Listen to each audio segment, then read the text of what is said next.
So, Ginger, Yeah? you know how we wanted to start a podcast, but we were having trouble coming up with a topic? Yeah? Okay, so here's my pitch. The topic of the podcast is us trying to come up with the topic for the podcast. What, like we pitch each other podcast ideas and that's the podcast? Yeah, exactly. We could call it, What Should Our Podcast Be About? Miles, that's really stupid. Let's do it.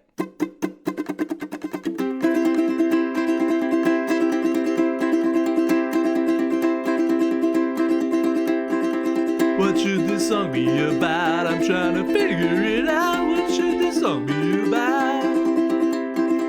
Could you perhaps help me out? I've had a moment of doubt. What should this song be about? Welcome to What Should Our Podcast Be About? The podcast where we try to figure out what this podcast that you're listening to right now should be about. I'm Miles Grover. And I'm Ginger Barham. Listener, I have a confession to make. That was not the real Ginger. She is not here right now. She's out of town. And so my first idea this week is a podcast that's just me, and I'm the only one in the podcast. And I don't know how this is going to go. If it doesn't go well, maybe I'll go a little crazy and start talking to myself in my flawless Ginger impression that you just heard. But in the meantime, I guess we'll get started and I'll try to talk about some ideas for podcasts. Now, for these ideas, I'm going to try to pick ones that I don't think Ginger would necessarily be super excited to talk about, which is why they're all toilet-based.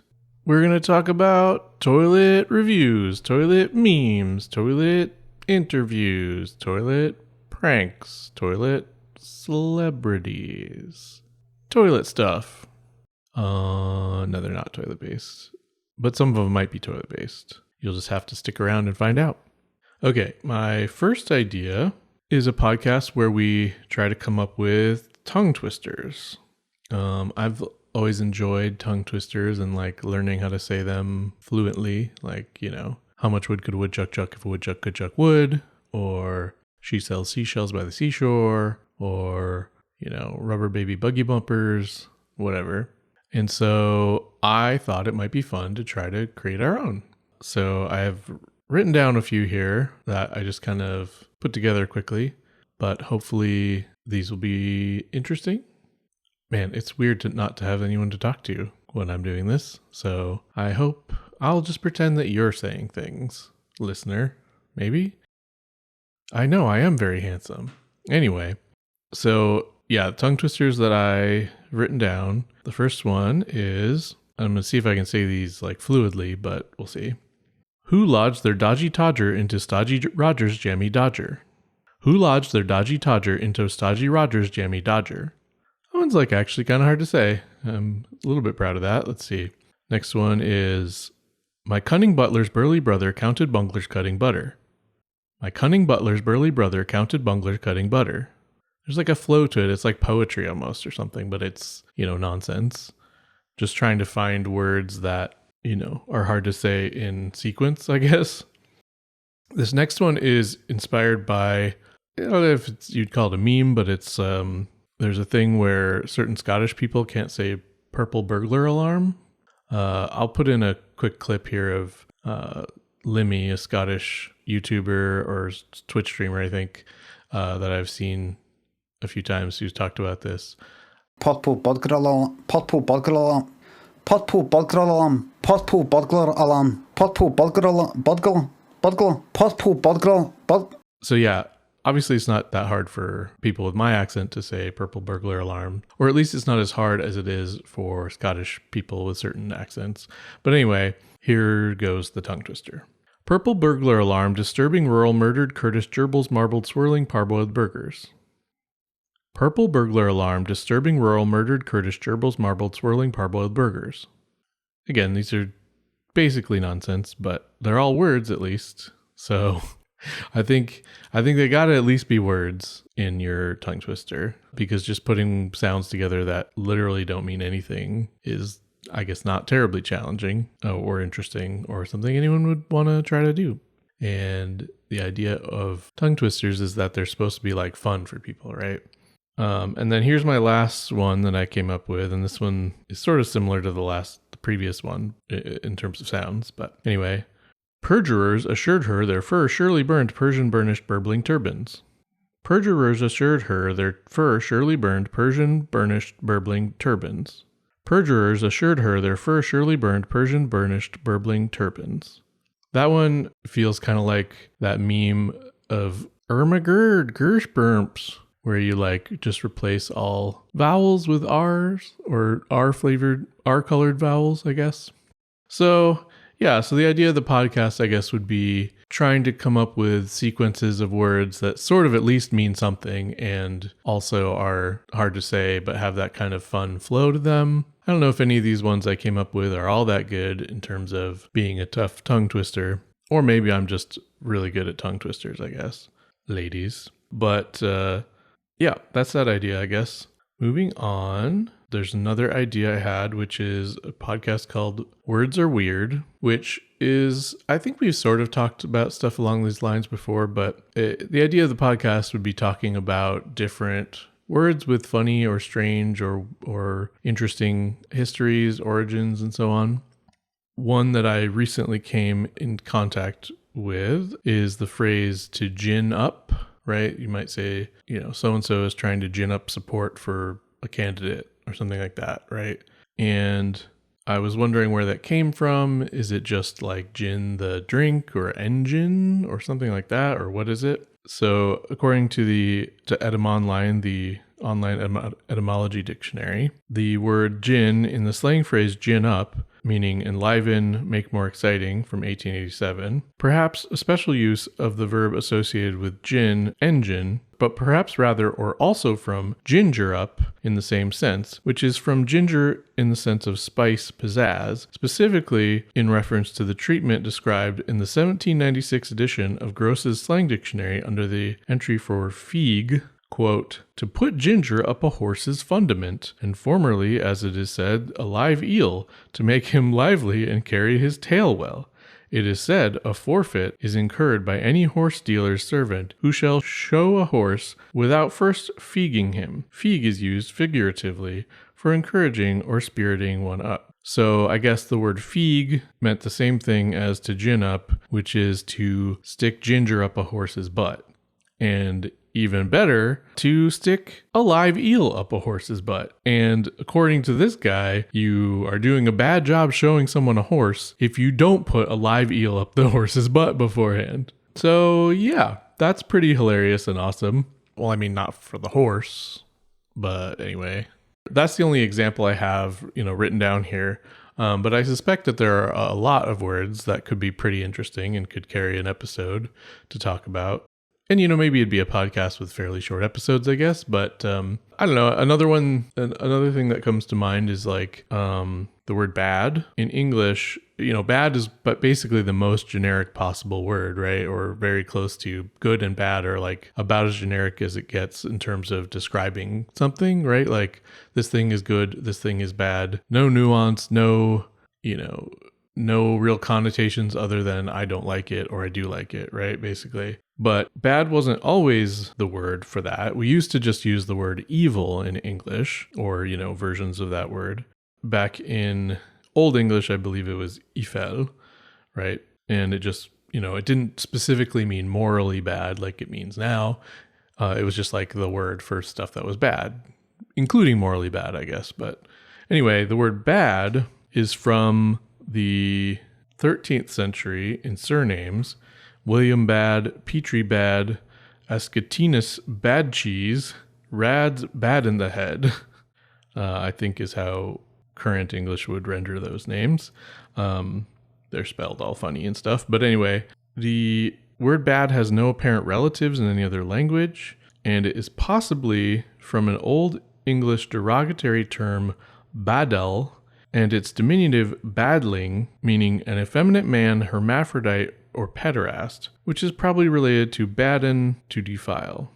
And something that's interesting about that to me is that even our most generic words, like bad, literally like bad is so generic, like nobody can get mad, can get offended about using that word, right? But if you look into the history, it actually might be homophobic or, somehow queerphobic in some way, hermaphrodites or effeminate men or whatever became the word for, like, the generic word for stuff that sucks, right? And I don't know, I think it speaks to somewhat to, like, we know there's a number of words that people use that are a bit old, like, for example, lame. Obviously, lame also refers to, lame can mean bad, but it can also refer to, someone who doesn't have full use of their legs or their body or whatever, or usually an animal more than a person, right? And I've heard people argue that that's an ableist term, and certainly I can see that argument. And I think it's a good thing to be on the watch for. But in this case, I feel like it's gotten to the point by now that nobody really associates it with, disabled people. I think a similar conversation could be had about the word dumb, right? If you follow the history, it's obviously, has potentially ableist issues with it. But, I just don't think that, mute people are particularly being thought of or even particularly harmed when people use the word dumb to mean stupid, right? Like, it's not a great, if you think about it, it's not a great association. Like, someone who can't talk must be stupid, right? Obviously that sucks and is ableist and bad, but at this point, nobody really means that when they say dumb, right? And then the same way that bad isn't homophobic to say just because 500 years ago it might have meant something along those lines. But, to argue against my own point, it's hard to say exactly what the cutoff point is for whether words, are still associated enough with some bad history that we should avoid them versus being just normal words at this point. And I don't think it's a bad thing, I guess. I wouldn't begrudge anybody who wanted to avoid words like, lame and dumb, but I feel like there aren't a lot of other words that you can use that precisely convey the things that lame and dumb do. And they're so ingrained and so common. They're just kind of a tool you have in your tool belt when you're talking in English, at least the dialect of English that I speak. And I just can't worry too much about that personally. But like I said, I get where people are coming from, arguing that it's that those should be avoided. Okay, well, anyway, that's the kind of the idea, is talking about words at length, probably being pretty boring, unless you're me. So shout out to all the listeners who are me, and any listeners who aren't me and found that boring. Well, sorry, not sorry, I guess. I did have an idea for a podcast where Ginger and I just do impressions of each other, and like, it's not really a whole idea, but she would try to talk like me and I would try to talk like her, and we would just do that for the podcast. Maybe we should do that for an episode at some point. It'd be kind of funny. I mean, y'all have heard my, again, flawless impersonation of Ginger, who sounds like, "My name's Ginger Barham, and I'm so cool and sexy, and I love having cool ideas for this podcast." I honestly have no idea what I'm even pulling from for that accent. It's like a old-timey prospector grandma or something, which, is what Ginger is basically. So I guess it makes sense. Here's another one that I don't know if Ginger would particularly enjoy. The podcast is called What Does Water Taste Like? And it's a podcast where we discuss philosophical conundrums, like Zen koans and that kind of thing. Like, what's the sound of one hand clapping? Or, if a tree falls in the woods, does anybody hear it? Or whatever. But then like breaking those down and taking them kind of literally, and like, because that's a thing that I can't help from doing, right? Like, the sound of one hand clapping is like this. That's me clapping my fingers onto my hand, one hand clapping. I think that was maybe even on The Simpsons or something. And of course, if a tree falls in the woods and no one's around to hear it, of course it still makes a sound, right? Because a sound is more than just the perception of a sound. A sound has impacts on the world, like literal impacts. The sound would vibrate things around the tree, even if no people or bugs or whatever, anything with sound hearing apparatuses in their bodies could, even if none of those were around, it would still vibrate things, the air and, the dirt and whatever it falls on. Because all that sound is vibrations, basically. It's just vibrations that are in a certain range of frequency that our ears can detect, right? There are all kinds of vibrations that we wouldn't call sounds just because we don't, hear them. But anyway, the idea of the podcast would just be being pedantic and annoying, I guess. Yeah, I guess that would be the idea for that one. I guess along those lines, I just Googled up some Zen koans, which, if you aren't familiar with that term, it's just like a word for parables that I think are sort of meant to be instructive to Buddhists. And so I have a list here of 101 of them, and I just clicked on a random one, and it's called The Living Buddha and the Tub Maker. Zen masters give personal guidance in a secluded room. No one enters while teacher and pupil are together. Mokurai, the Zen master of Kenin Temple in Kyoto, used to enjoy talking with merchants and newspapermen as well as with his pupils. A certain tub maker was almost illiterate. He would ask foolish questions of Mokurai, have tea, and then go away. One day, while the tub maker was there, Mokurai wished to give personal guidance to a disciple, so he asked the tub maker to wait in another room. I understand you are a living Buddha, the man protested. Even the stone Buddhas in the temple never refuse the numerous persons who come together before them. Why then should I be excluded? Mokurai had to go outside to see his disciple. So I can't say that I understand the point of this little parable. I guess it's that tub makers are annoying.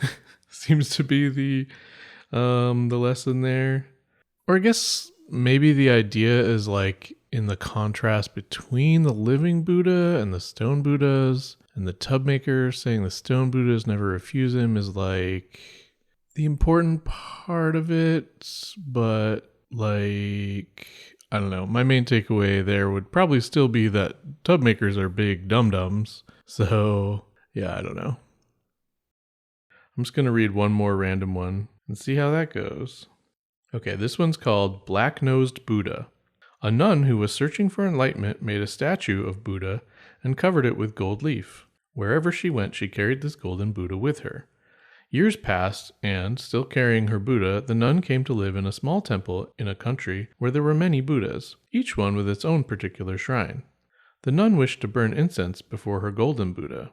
Not liking the idea of the perfume straying to the others, she devised a funnel through which the smoke would ascend only to her statue. This blackened the nose of the golden Buddha, making it especially ugly. Okay, so that one I kind of get. It's like she's got sort of a bad motivation of not wanting anyone else to get her cool Buddha smoke. And so that manifests in a bad outcome, her Buddha's nose getting ugly, which probably really chafed her drawers or whatever. So I guess she got her comeuppance. It doesn't say whether she learned a lesson, but I guess we're supposed to learn the lesson that you shouldn't try to keep your Buddha smoke to yourself. That's fine. That makes sense, I guess. So yeah, I don't know. I don't know if this is a fun idea or just a stupid idea, but what does water taste like? I do have one note here in my list of podcast ideas. It just says frogs ? So, a frog podcast about frogs? Welcome to Frogcast, the podcast where we talk about frogs. Ribbit, ribbit. Ribbit, ribbit, motherfuckers. Yeah, I don't know what I was thinking when I wrote that. I guess frogs are good and cool. I like frogs. We could talk about stuff like how toads are actually frogs. People get up in arms about it and be like, is that a toad or a frog? I think it's a toad, it's not a frog. They're actually just a kind of frog, like scientifically. I don't know what else I have to say about frogs other than that I like them. They're little guys that I like. There's a frog. I guess there's a lot of kinds of frogs. So we could talk about some of the different weird frogs, like those frogs that like look like a weird little loaf and they like live in the desert and just like scream. This desert rain frog.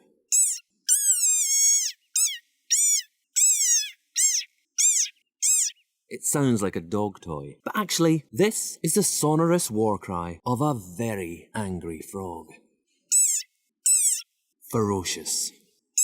Or there's a frog called I think it's called like a pumpkin toadlet. Maybe I talked about this on a podcast episode before, but they're basically so tiny. They're very orange, and they're so tiny that they don't have the ability in their brains, because their inner ears are so small that they can't work. Like the way inner ears work requires at least a little bit of space, and theirs are so small that when they jump, they can't try to land properly. So if you see a video of them, they jump and just go completely stiff and then just kind of land wherever they land. They don't like catch themselves. They're just not graceful at all. It's kind of funny, a little bit sad, but pretty funny. And then the other thing, for similar reasons, is that their ears can't perceive the mating sounds they make. So when it's like mating season or whatever, they will make a mating call that they can't hear. I watched a video about them or something, and I think there's some other way that potential mates kind of detect them, but they still make a mating call even though at this point in their evolution, they can't actually even hear it. So it's obviously pretty useless. So yeah, I guess we could talk about different kinds of frogs and how to do some kind of frog cast. Ginger might be upset that she's not here for this because I feel like she would want to talk about frogs. So sorry, Ginger. I had one other idea, I guess, that I'll talk about, and this will probably be a bit of a short episode since, only half as many people are on it as usual, and I don't know how I'm going to really try to pick one and expand on it by myself. So I'm just going to talk about maybe one more stupid idea and then head to the outro. So the idea is this podcast becomes a talkback podcast for this podcast. So instead of doing the actual podcast, we only talk about the podcast as if we had done a podcast. I don't know if you've listened to talkback podcast type things, but they talk about the last episode and go a little behind the scenes maybe, or just talk about their feelings or what they think is going to happen in the next one or things like that. So, I think if we did this, it would be called What Was Our Podcast About, is my idea. And I think the idea, so I think what we would do is something like, I would be like, welcome to What Was Our Podcast About, the Talkback podcast, where we talk about what the podcast was about or something.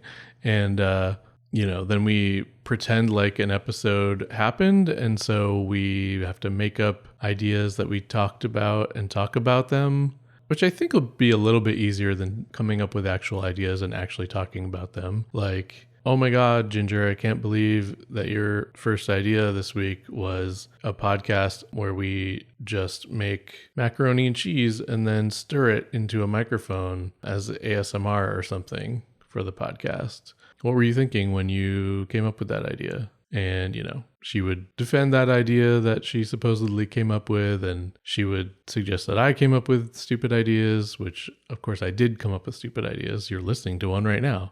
But I don't know. It might be kind of funny. So I don't know. I think for this week, the one we're gonna pick is a podcast where I am here by myself and pretend that Ginger's here.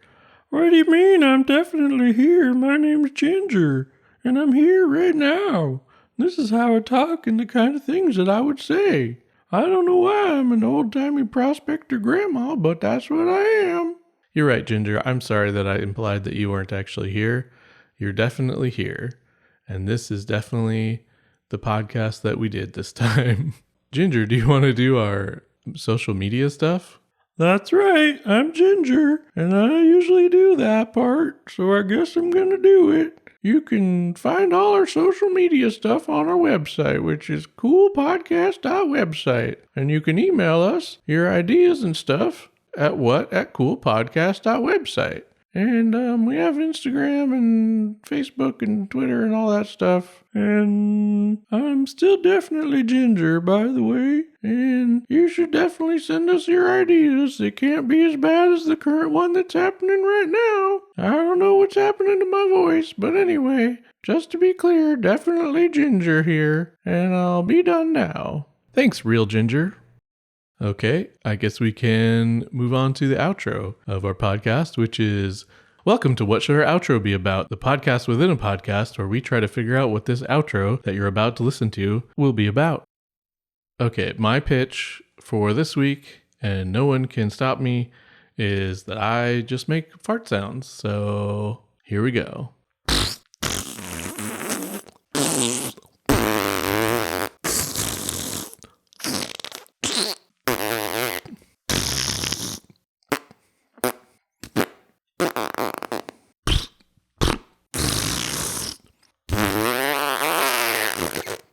Okay, well, I think that's more than enough of that. Thanks for listening. Bye. Ginger here. Bye. What was that podcast about? I'm trying to figure it out. Didn't catch what that was about.